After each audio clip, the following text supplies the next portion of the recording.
C'est une pépinière presque classique et pourtant elle appartient à la commune.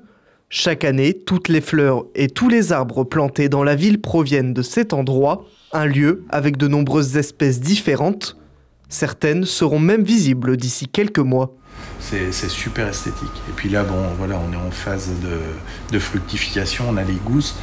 On a deux saisons. On a tout ce qui est fleurissement estival, donc qui est mis en place généralement deuxième quinzaine de mai, début juin, donc qui va participer au fleurissement de la ville pour tout l'été.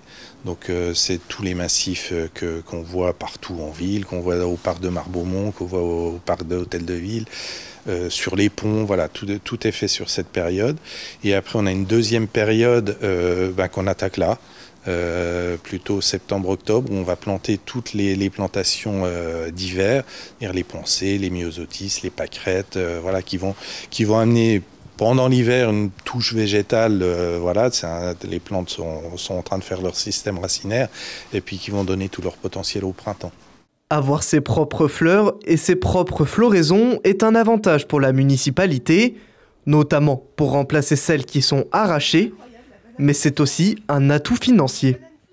Et puis c'est aussi, il faut le dire quand même, une forme d'économie parce qu'il y en a pour l'équivalent au moins de 100 000 € par an. Si on devait acheter toutes les fleurs qui sont positionnées partout dans la ville, ça représenterait quand même un petit peu plus de 100 000 € à l'année.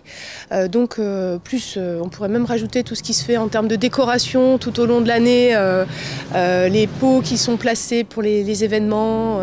Donc oui, non, c'est pas négligeable. Cette pépinière a été créée dans les années 1960, mais depuis 1992, aucun aménagement n'avait été fait.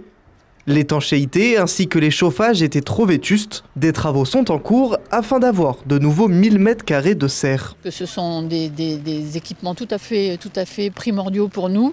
Les services espaces verts sont un service essentiel à Bar-le-Duc, non seulement dans le fleurissement, mais aussi sur le lien avec les habitants. Moi, je tiens beaucoup. On ne pouvait plus faire de visites, on ne pouvait plus faire de liens. Et le fait de remettre des serres en état vont nous permettre de refaire du lien avec les écoles, les centres sociaux, les associations et les habitants. Les travaux devraient se terminer fin octobre. D'ici à l'année prochaine, les établissements scolaires pourront de nouveau venir découvrir ces serres à travers des ateliers.